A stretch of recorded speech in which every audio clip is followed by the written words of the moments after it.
mushrooms and dragons, knowledge, wisdom, and understanding.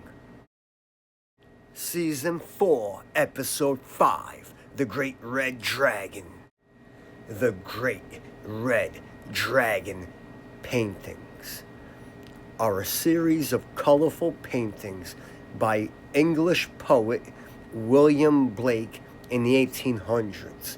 He was commissioned to create over 100 paintings intended to illustrate books of the Bible, and the red dragon was what he gave us. I ask, how many times is a dragon mentioned in the Bible? And Christian Faith Guide tells us that dragon is mentioned 35 times, 22 in the Old Testament and 13 in the New Testament. We will use the King James Version of the Bible to investigate the Great Red Dragon. We will read from the book of Revelations, chapter 12, because it describes who and what the Great Red Dragon is. 3.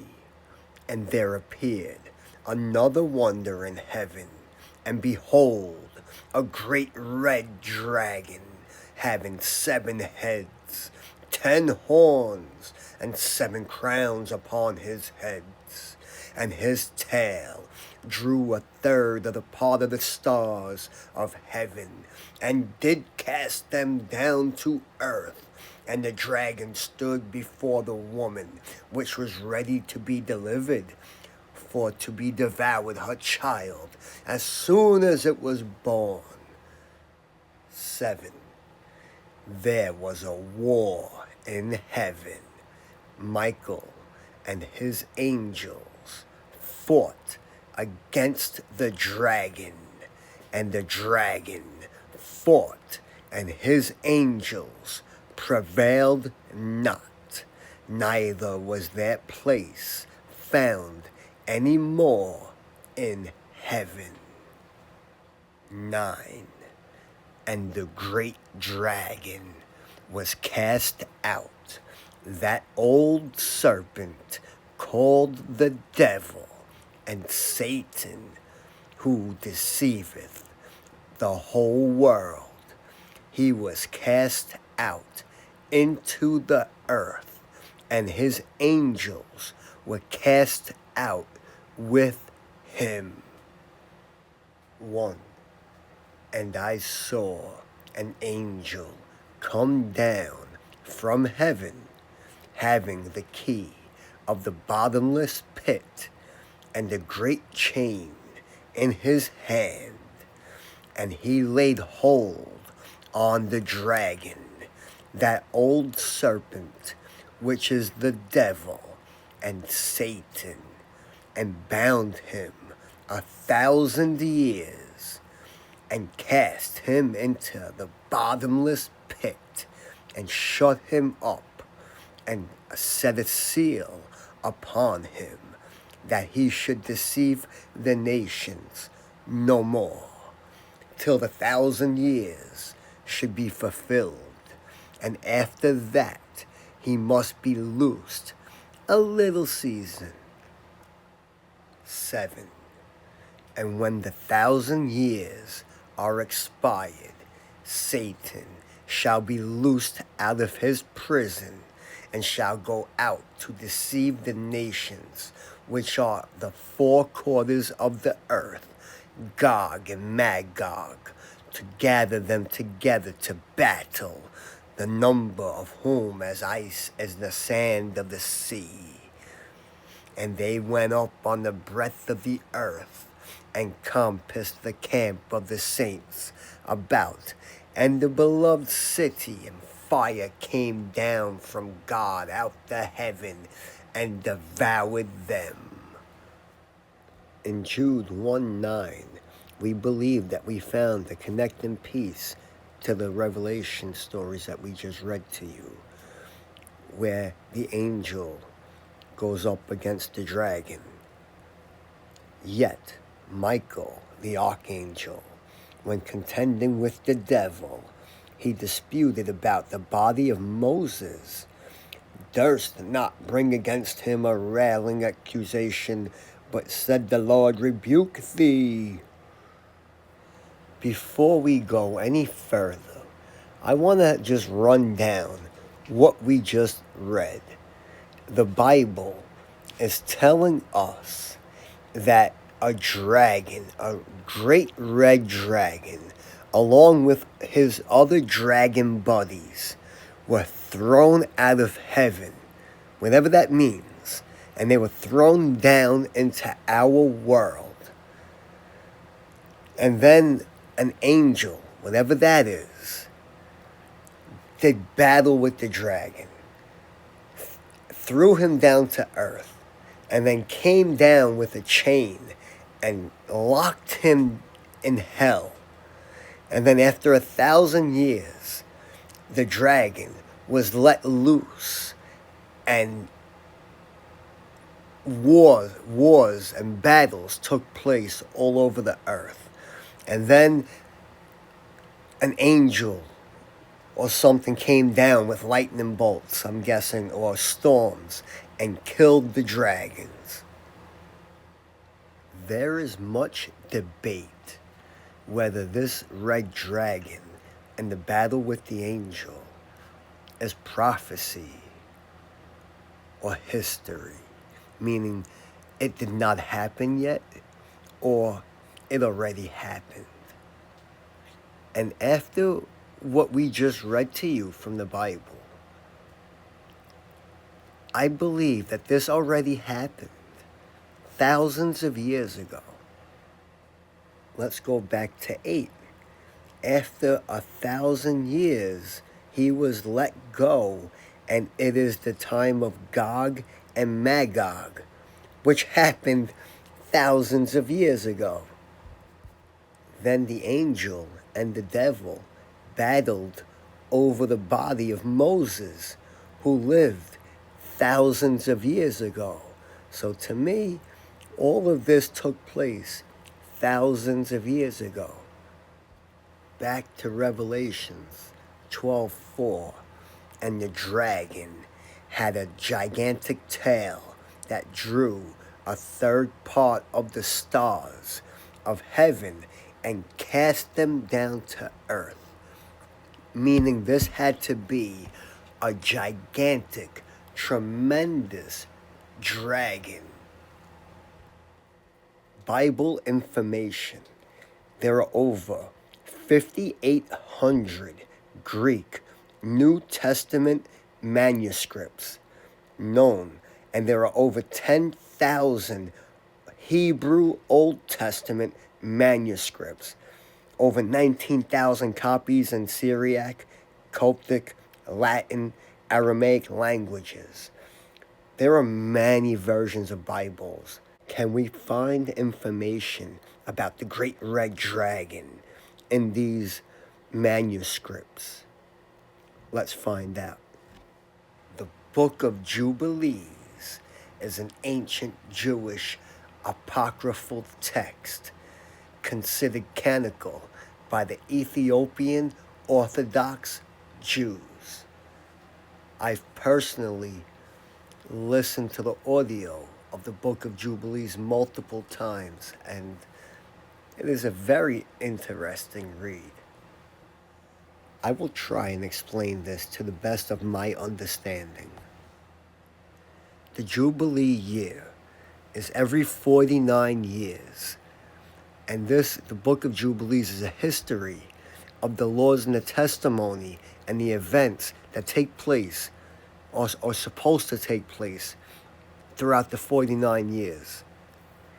And this was laws given to Moses up on Mount Sinai while he went up there to receive the tablets for the 40 days and 40 nights. In the mid-1950s, approximately 15 scrolls of the Books of Jubilees were found in 5 caves at Qumran, all written in biblical Hebrew. The large number of manuscripts, more than for any biblical books except Psalms, Deuteronomy, Isaiah, Exodus, and Genesis, in descending order, indicates that Jubilees was widely used at Qumran. Through our own investigation and research, we believe the books of Jubilees are accurate. Mastema, or Mastema, is a demon or an angel who appears in the book of Jubilees. He pleads with God to permit the spirits of the dead Nephilim to remain on earth so that they can corrupt and lead men astray prior to the judgment. Because there was great wickedness in men, God condemned all the demons to descend into condemnation, except for a tenth who could remain. When God is ready to destroy all the demons after the flood, Mastema intervenes, beseeching God to allow him to retain and control 1/10 of the demons in order to exercise his authority, because they are intended to corrupt and lead men astray. It is claimed that Mastema aided the Egyptian priest that opposed Moses. Mastema is also said to have been chained while the Israelites fled Egypt, but then let go to encourage the Egyptians to chase after the Israelites, and so come to their doom in the Red Sea. The deaths of the firstborn of the Egyptians are attributed to all the powers of Mastema. Mastema sounds like master. Mastema sounds like monster. He did the monster mash. He did the what? He did the monster mash. Now we switch over to the Kolbrin. The Kolbrin Bible is a collection that contains 11 books. The first 6 books are said to have been scribed by Egyptian writers shortly after the Exodus. As part of our investigation into the Great Red Dragon, we're going to play some verses from the Book of Creation, also known as the Kolbrin Bible, chapter 3. God caused a dragon from out of heaven to come and encompass her about. The dragon was frightful to behold. It lashed its tail, it breathed out fire and hot coals. And a great catastrophe was inflicted upon mankind. The body of the dragon was wreathed in a cold bright light. And beneath, on the belly, was a ruddy hued glow, while behind it trailed a flowing tail of smoke. It spewed out cinders and hot stones. And its breath was foul and stenchful, poisoning the nostrils of men. Its passage caused great thunderings and lightnings to rend the thick darkened sky, all heaven and earth being made hot. The seas were loosened from their cradles and rose up, pouring across the land. There was an awful, shrilling, trumpeting, which outpowered even the howling of the unleashed winds. Men, stricken with terror, went mad at the awful sight in the heavens, and they were burned with a strange ash. The wrath of the sky monster was loosed in the heavens. It lashed about in flaming fury, roaring like 1,000 thunders. It poured down fiery destruction amid a welter of thick black blood. So awesome was the fearfully aspect thing that the memory mercifully departed from man.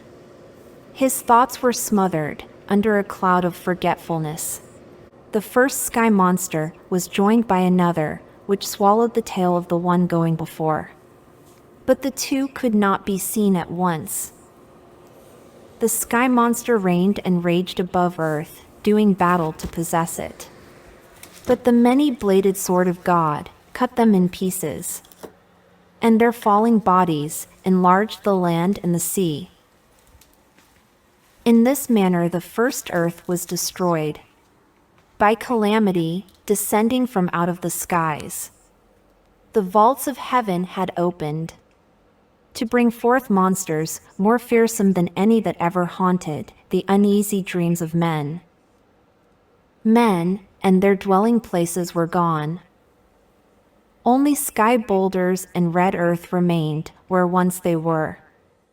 Imagine the horrors our ancestors must have went through. It is a blessing, maybe, that the forgetfulness that we cannot remember such an event. We believe a gigantic red dragon with possibly multiple heads and a long tail that flings stars down to Earth, first of all, would have destroyed Earth, and all of the people would have seen this giant red multiple-headed dragon and would have, we would have stories all over the earth about this dragon. Do we have stories about these dragons all over the earth? Let's investigate. The Draco, the dragon, was the military standard for the Roman cavalry. The flag of Wales, the red dragon of Wales, dates back to the Roman times. The Zamy Gorinich is a Russian dragon with multiple heads from 3 up to 12 that spit fire. In Norse mythology, there is a codex called the Poetic Edda, and inside there is a poem named Voluspa. I give you now a translation. The Gurenkambi crowed, "Gar!" and he wakes the heroes in Odin's hall. And beneath the earth does another crow, the rust-red bird at the bars of hell. In the Sumerian religion, the seven-headed serpent was called the Musag, and he was killed by the god Ninurta. In ancient Egypt, the pyramid texts have a dragon called Denwin, and it has the ability to breathe fire and had such powerful flames that it could cause an extinction event for the entire Egyptian pantheon, and that this dragon was the embodiment of absolute evil. Orochi is a legendary 8-headed, 8-tailed Japanese dragon, and it extended over a space of 8 hills and 8 valleys. All right, so we went from 7-headed dragons now to 8-headed dragons. There's a legend about St. George and the dragon. Ravana in the Hindu religion is a demon instead of a dragon, and he has 10 heads, and he is killed by the god Rama. Typhon was a monstrous serpentine giant and one of the deadliest creatures in Greek history. Apollodorus describes Typhon as a huge winged monster whose head brushed the stars, human from the waist with coils below and a fire flashing from his eyes. Typhon attempted to overthrow Zeus for supremacy of the cosmos. The two fought a cataclysmic battle. Zeus, with his thunderbolt, easily overcomes Typhon, who is thrown down to earth in a fiery crash. Whether the great red dragon was prophetic or historical is no longer up for debate. He is our history. Question is, where are his remains, his blood, his bones, his fossil? Where is the dragon right now?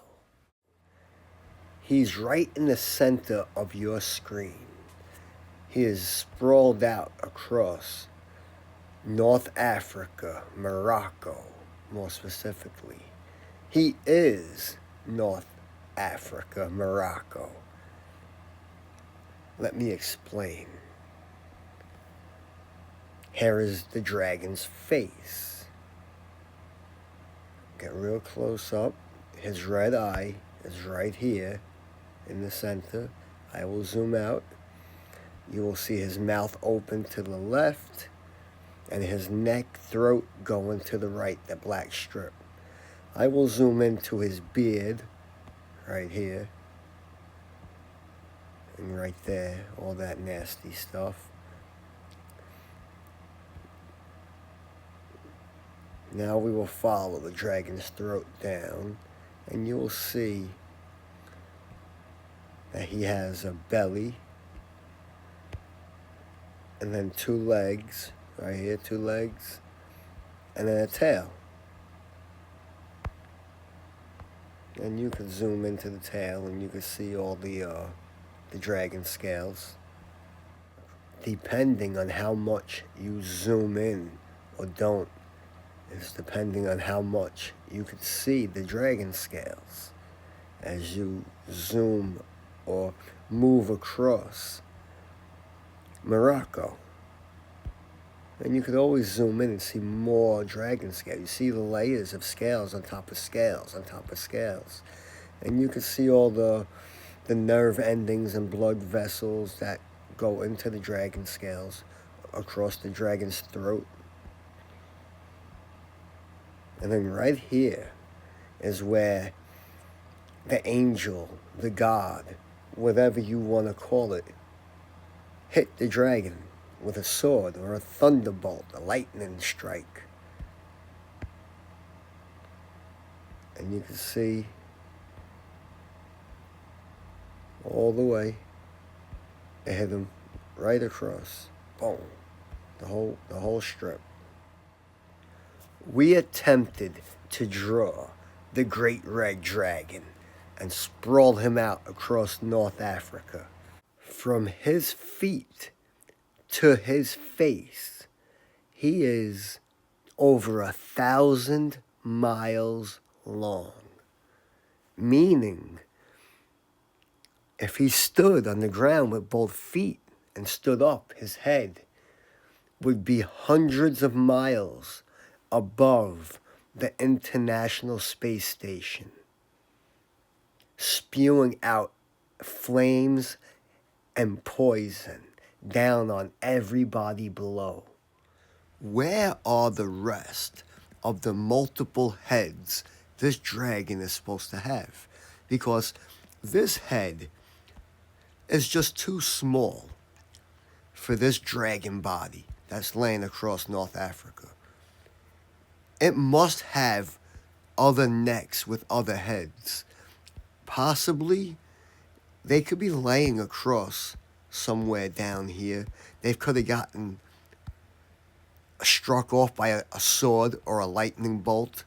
We're not really sure where the other heads are. They could be anywhere. The red dragon with many names: Satan, Typhon, Mastema. So what does any of this mean?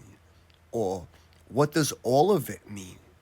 Personally, it means to me that the Bible is not a myth, it is actual, factual history, along with all of the other ancient religions and cultures from around the world. They are not mythology, they are our history.